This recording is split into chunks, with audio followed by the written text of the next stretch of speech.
Харилцаа холбооны зохицуулахоор нь альва төрлийн контентын агуулгад дүгнэлт гаргадаг, зөвхөн эрх бүхий байгууллагын дүгнэлт шийдвэрээр технологийн дэмжлэг үзүүлж ажилладаг. Ийм та захим орчинд хууль бус мөрөөдтэй тоглоом садар самаас зурчилсан болон Монгол улсын бусад холбогдох хууль журмыг зөрчсөн захим хуудас буюу домен хаяг болон Facebook-ийн хуурамч хаяг зөрчилтэй контенттэй холбоотой асуудлаар цагдаагийн байгууллага болон оюун эмчийн улсын байцаагч зэрэг холбогдох эрх бүхий байгууллагад хандах шаардлагатай.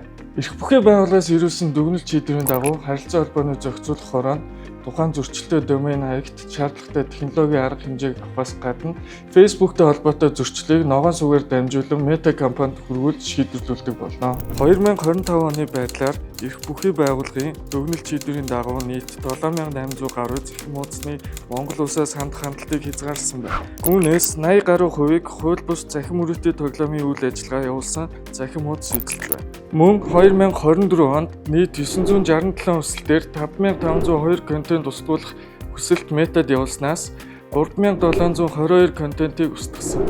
2025 оны байдлаар нийт 1010 хүсэлтээр 15893 контент устгуулах хүсэлт метод явуулснаас 10843 контентыг устгасан байна. Харилцаа холбооны зохицуулахаар